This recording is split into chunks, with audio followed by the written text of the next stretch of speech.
Hey guys, it's Team Mike here, and we are going to be running a trial today. So you're all really excited. This is going to be a super fun one, because it's going to be Kingdom Hearts based. So what we're going to do today is we're going to go over the approach that I have to make trials. I'm going to write out this trial that I have, and I'm going to really teach you guys exactly how we go about writing these things. It's not as hard as it looks. Once you understand the process, it's pretty simple. So, without further ado, let's begin. So, I will try to get this done in 1 hour. As you can see for this video, it's all the boss music of Kingdom Hearts in 1 hour. So, we're going to take a break after 30 minutes, but we're going to try to really get this trial nailed out for 1 hour, which is a good timeline, I feel. So, this trial is going to take place at B6 Castle. Chuckling and I viewed this map a while back, and it's a really nice map to actually play a trial on because it's got, if you look at the location over there, there's just a lot of different passageways and stuff, and it's not like linear because like we want it to be, people can just be wherever they want. I'll go over more about the map structure in a little bit, however. Let's start with this three-pronged approach. So I have 7 steps that we're going to use to write a trial. Before we go to the first step, there are really 3 prongs in terms of writing a trial that I really feel is beneficial to writing. And the thing about the three-pronged approach is because these trials, in most mystery games, the pathway is linear. It's you go from the start to the end, and you sort of have some information, but for the most part, it's a guided experience. So you can create very complex mysteries because of that. However, with this thing, they have a lot of information at the beginning, so it's tough to create super complex mysteries because they get sidetracked so easily. And as well, it's just hard to limit everything, especially for a first trial. So we're going to try and make this pretty simple, and this is a 3-pronged approach. Basically, we're going to have 3 sort of pathways here that people can follow: identity, alibi, and evidence. So these 3 are sort of, we're going to basically classify all of our evidence in one of these 3 buckets, and they basically prove a certain number of people innocent. And when you combine all of them together, there will be a clear culprit, because with identity, like maybe half of the people will be innocent, and then maybe with alibi, like some other people will be proven innocent. But without the 3, it'll be very clear that someone had the ability to do this, was free at the time, and the evidence points to them. So this is a good way to sort of split out the information so that they're not focusing on one thread the entire time. And if they focus on one thread, it's a lot harder, especially if they get stuck. It's harder to unblock them. But if you have 3 different pathways, they can sort of pick and choose which one they want to go for. So identity is sort of like motive and all special abilities, powers, knowledge, anything that your character knows or your character is, as opposed to a different character. So like example in Danganronpa, there are ultimates, so certain characters can do certain things that other people can't. Alibi is, simply where you were at the time of the murder, or other important points. So, like if someone needed to go grab something, or someone needed to, be at the murder to kill them, like that's important information. Evidence. Things that were found at the crime scene, things that were found in other places that really pertain to the crime. So that could sort of narrow out some people. Anyway, so now that we have that, let's begin with our 7 steps. So first step is to scout your location. Then we create the core concept, start to plan out the roles for each character, flesh out the day and night cycle, create bullets, iterate and iterate again. These steps are two important steps because like you're not going to hit the nail on the head the first time. It's really, really hard to actually come up with a good trial the first time. It's a lot easier to sort of get the base and sort of build on top of that base. Like you can't build a building like all at once. You have to lay the foundation first, and that's what we're gonna do here with 1, 2, and 3, and then like basically all of these are layers, and they sort of like go on top of each other like a cake. So first part, start out your location. So so as you can see here, there are a lot of different rooms here that we can enter. The main room is this middle one, in which you can sort of go to the fireplace room, or whatever that's called, the parlor. You can go to this east wing, or you can go to the west wing, and as you can see, there's an undercrop here that you can go back to the secret passage, back out to the west hall. Yeah. So the thing is, and there's also this ballroom here. This is important as number 1 is the hub, because there are 4 different pathways you can go from the hub, and then this number 5 is going to be really important too, because there's also different branching paths there as well. So one thing that we noticed as we were traveling, but around here, is that there were a few important things that we noticed. Was one is there's a wall that brings you back to the beginning of the wall that respawns here, right? In room 3, maybe. So there's a wall there that if you click it, it teleports you back here. Teleports you back to 1. I don't know why that's there. Just it is there because we found it. Could be really useful as well. It's really important to notice these things. The other important thing that we notice is that there's no way out of the undercrop. So I put no way out in quotes because of something. So what was that? Okay, cool. No way out in quotes because once you can't jump on this map. That's another really important thing. You can't jump, which means that you can't actually get out of areas that are higher than you. You know. So this room 6, you have to go down into the undercroft, and when you're down there, you can't get back up, and because you can't jump, you can go into room 7. You can go back out. You can go all up here through 8. And me and Chuckland were stuck here, and we're like, we can't get out. We have to respawn, right? However, I'm really, really glad that he didn't find there's a little secret brick that when you press it, it brings you to here. It brings you to this west hall, but it's behind the suits of armor. There are suits of armor here blocking this little passageway. So, by going here, you can go up here to the beast's room, the beast's room. But one of the important things is that you can sort of sneak out here through the staircase, so that you can actually get back. So there is a way out. So, yeah. So sort of scouting out your map is really important in terms of finding out where and what, concepts you really want to be using for your trial. And this is just a really, it's a really cool, nice detailed map here. So, cool. Create core concept behind trial. So, I've had a couple of weeks to think about this, and I didn't really go into too much detail, and I've been thinking about general concepts for a couple of weeks, but I'll let you guys know some of the things I've been thinking of. So this is going to be a Kingdom Hearts specific trial, right? So it's only KH characters. I'm gonna go for only organization members. So only organization members in hoods. So the concept is that Xehanort puts members they put them in chambers, like those little sleep chambers, right? Yeah, sleep chambers. Virtual world. His goal is to find a successor.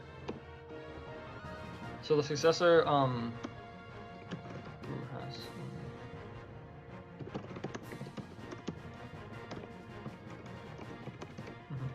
killing them. Cool, so that's the goal. So, this is a simulation. Someone has to kill someone, get away with it. However, one really important thing about Kingdom Hearts is that there are many different types of people, right? There are different types of things. As you can see here, there's humans, heartless, nobodies, unversed, whatever. But, thing is, because this is a Kingdom Hearts specific trial, these concepts players will understand, will grasp, and will understand. That's something that's really important for trials. If they don't know something, if there's any out of game knowledge that you expect them to know, like, they won't know it. It really helps for them to be to be focused on the trial if they sort of relate these concepts to the characters and everything sort of makes sense, you know? So what we're gonna do, what I've been thinking, is that we can give these people, we can make each organization member one of these types, right? One of these people, or one of these things. I don't know what to call them. But anyways, so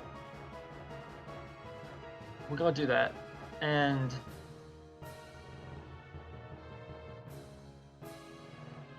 oh, I'm listening to the music. It's so good. It's so good, man. Let me lower the volume just to see it. Cool. So now that that's there, we're gonna classify a bunch of people. We're gonna give each of these things an ability. So each one have an ability, and because of those abilities, that will limit what that person can do, you know? And what that will do is that sort of plays into identity in a way that only certain people could commit the crime, you know?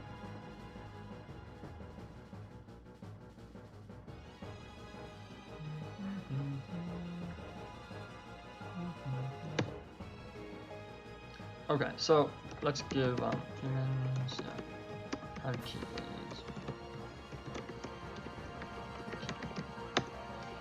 So I already thought about this. Can change avatar to shadow. Whatever.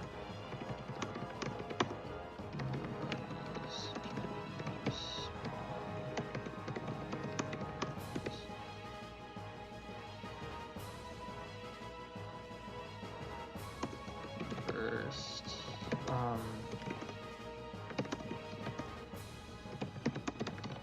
so I simply included the unversed just because it's another thing, but this is really difficult to actually do in VRChat, so I'm gonna strike this out. But it's a good concept. Let me how do I strike out? Okay, we're just gonna make it there. So it's a good concept, but we're not gonna do it. So we're gonna use these three. So humans have the keyblades that can kill people. Heartlesses can change their actual organization avatar to a shadow and back whenever they want. And nobodies can respawn. So the thing about humans is that they can use keyblades to actually kill people. So they're made suspicious here. Heartlesses can change avatars to shadows so that if you see a shadow, you don't know who it is, which is really good for alibis. Nobodies can respawn, which means that they can sort of teleport out of, a harmful situation back to the beginning of the map. So they can, and I sort of base these off of the map as well. So by knowing the map, and by knowing what these things can do, we can sort of create some really interesting situations here, and make it so that a lot of the evidence plays into the identity part. A lot of everything sort of works its way into proving people's identities, which is going to be the main core part of this trial. How much more time we got? Okay, 15 minutes in this half. So, character roles. So I already started to think about this as well. So, generally, what we're going to do is we're going to put, so there's going to be the victim, right? Victim, this dungeon is going to play a huge part in it, this undercroft, because I'm going to announce that there's no way out. So, yeah, so victim is going to be trapped in undercroft. Then there's going to be murder, kills and defense. Alright, get out. Player character roles. Children out. Yep. And then framed. The person that this murderer wants to frame, right? So they're going to be at the scene. Hey, that door is in the actual Beast's castle. With those little two heartless guys? Yeah. Cool. So framed at the scene of the crime. So that's who the murderer is trying to frame here. But there are also other people that they're trying to frame, which are the nobodies as well. So there's going to be someone who's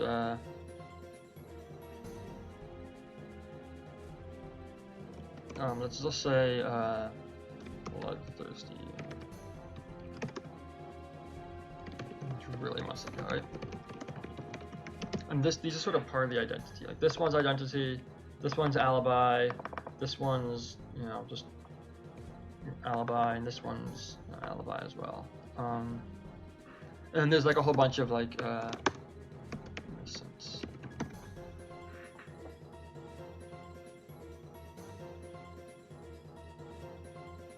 cool. So I'm gonna make it so that there are 10 people here.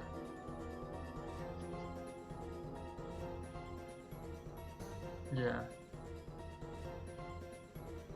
So there are 10 people here that we're gonna have. We're gonna make this trial for 10. And we're going to sort of split this humans, heartless, and nobodies based on those. So we're gonna say 3 humans, heartless. No, we want 4 heartless, I think. So we're not gonna tell them the numbers, but I think we want 4 heartless.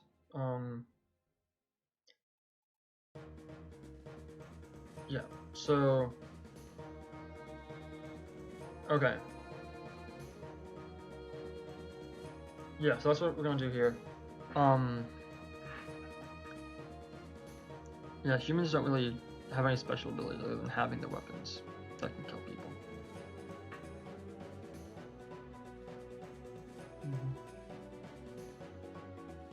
Yeah. Okay. Anyways, so let's do this. Let's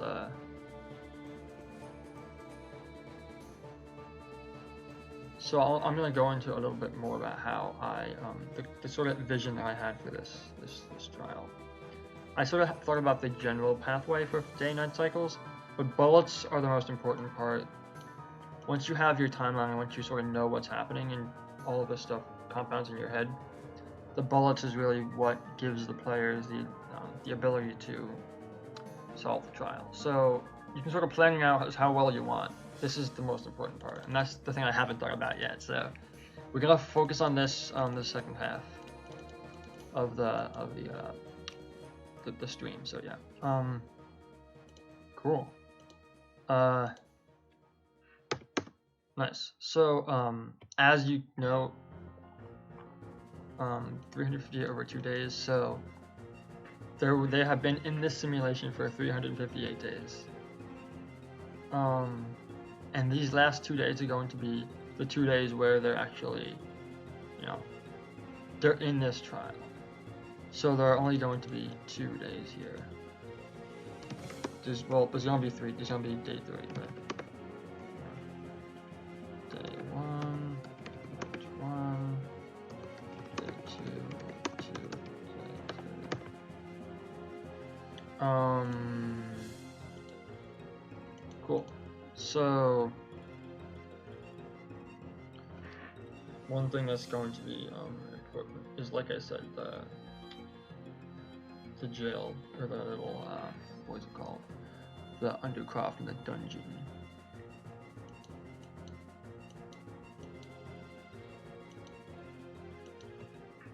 Okay, so cool. So someone is going to be trapped down there. That's going to be one of the core concepts. Yeah. let me add that to the core concepts. 11. Someone is trapped down. Someone is trapped down in the crop.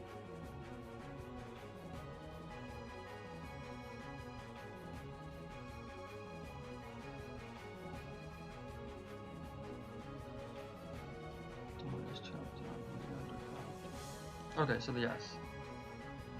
This is not very good. So someone's trapped down there, and that's going to be really one of the main motives, that someone is there. Everyone knows they're there. You can easily go down there, kill them, because I'm not going to make them a human. They're going to be a heartless. Yeah, they're going to be heartless. So I'm going to assign people here as well. So the thing is, victim is going to be heartless. Murderer is going to be heartless as well. Framed is going to be human. Bloodthirsty is going to be nobody. Okay, so that means we need 2 more humans, and then there's the dumb.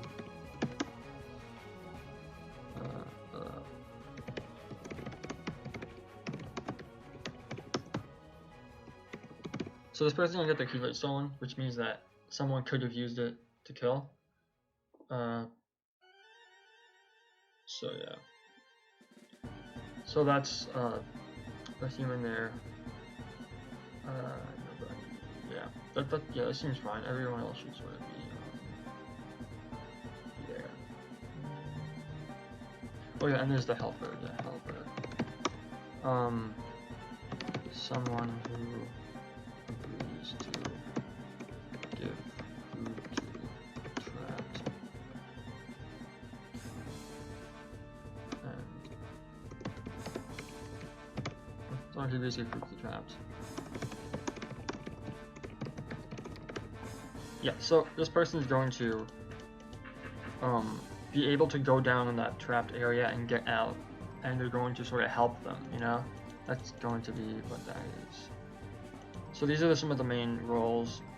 1, 2, 3, 4, 5, 6, and there are 4 innocents who are going to be 2 heartless, 1 human, 1 robot. Okay. So roles. This goes at the top. So as you can see here, we have a lot of roles, and the one important thing also again about Trials is that giving people these roles, sort of giving most people a chance to sort of play and act as these different roles, because the more they're actually into the storyline and the more they're into the game, it really helps when it comes in terms of the trial. It really helps engagement, and I really love writing Trials that have these really complex stories, because it's just, it feels a lot better because you can fit the story in with the trial as well, because it sort of leads its way into it, and it'll keep their focus, as opposed to just being there for 2 days and something happening and you have to find out what happened, you know? So here's my boy Luxu. So now let's okay, cool. So let's flesh out the day-night cycle. So generally what happens here. Generally what happens. So I'm going to flesh out this a little bit, and then after that I'm going to sort of give each person where they should exactly be, you know, for that time frame. One thing I generally like to do is give people free roam during day 1, because they really want to roleplay, and they really want to explore the area as well. Free roam during day 1, and it's really good to sort of know what rooms they can enter as well. So that's good. I typically do that, so you can just do whatever during day 1, and we can make these like 20 minutes or something. I like longer cycles, because it's role-playing is the main fun of the game, as opposed to solving the mysteries. So So yeah, let's just say 20 minutes or 15, right? Whatever. So free roam during day 1, anyone can really do whatever. Explore the area. Do not go down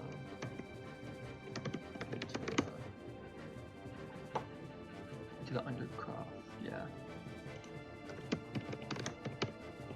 So we're gonna tell them, we're gonna block them, we're gonna specifically say, come with me, this is a room you can't go in because you can't get out.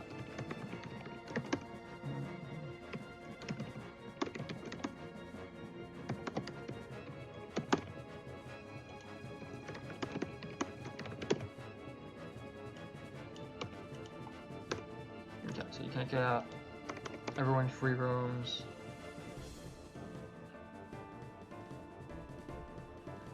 So yeah, so that's free roam during day 1. They explore the area.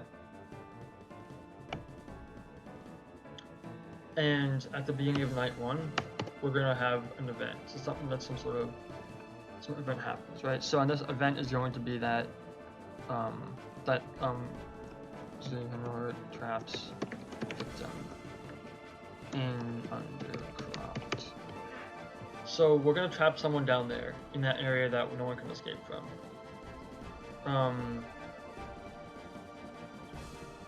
Victim in undercroft. Victim failed.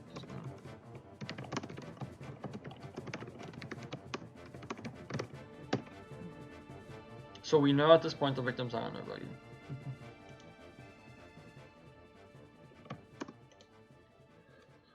Okay.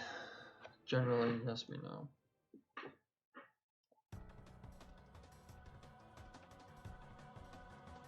Interesting image. Okay, so we're also. Dangerous have victim undercroft, victim's not escaping, nobody powers, right? So we know the victim's there, and then everyone agrees. Frame or no, what's it called? Helper tells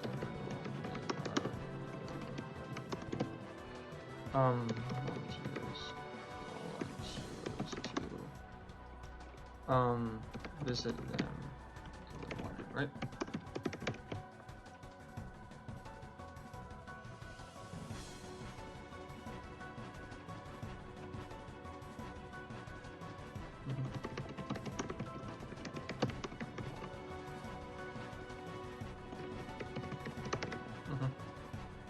Okay. Yeah, so that happens. Helper happens, helper does that.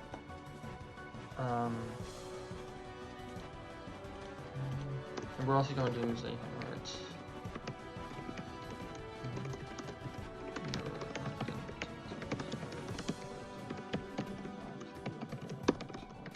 so these identities are important. We're gonna make a note of that so that it's this person claiming they're nobody and wanting to help is actually important. It's meant as be a turning point in the trial. Sort of like an event like that, and so to have that event be the focus of the entire trial is something that's really helpful. And for all future trials, I think you guys should try to do that as well. To have an event that is the focus point. So this happens, and then people sort of sleep or whatever. So now we have, let's have 3 different groups. Yeah, 3 different groups of people. So people, free roamers, and then the fire, what's it called? Parlor people, and then what room is it? Number 4? Yeah, number 4, yeah. Free roamer. So there are 3 people who are going to be free roaming at night. And it's going to be important because someone has.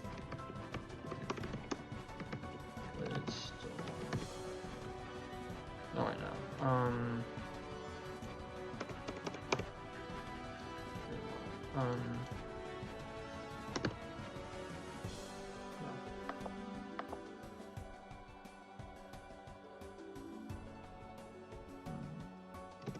So.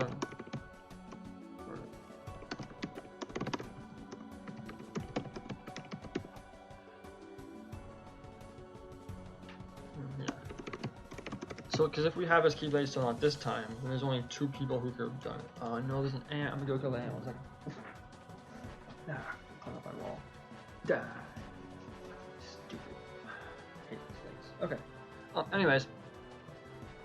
So, has the Keyblade Stone at this time. Sort of like, and I don't know if they're going to actually, 30 minutes, okay, so I don't know if they're going to change, I don't know if this is going to be free roam or not. I don't know what's going to happen here. I know we're past 30 minutes, but we're going to do this real quick. So night 2 is going to be, murder goes into, area, right? Murder goes into, underground, kills victim, leaves through passageway, and back to, what's it called? West Hall. Back to West Hall, day 3, everyone awakens and finds.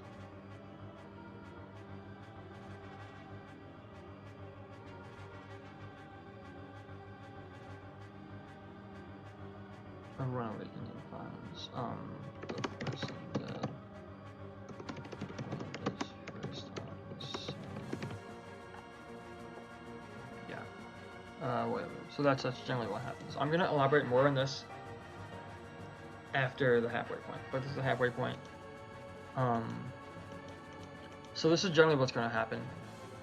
So that is the main concept of this game. Because they're allowed to leave, it sort of gives the impression that nobody did this murder. Anyways, we're gonna flesh out this day-night cycle. We're gonna create some more bullets later, and we're going to sort of iterate again, because this is, like I said, this is a cake. You iterate on top and keep on going until you have something that's really, really slick and smooth and tastes good. Okay, so that's part 1.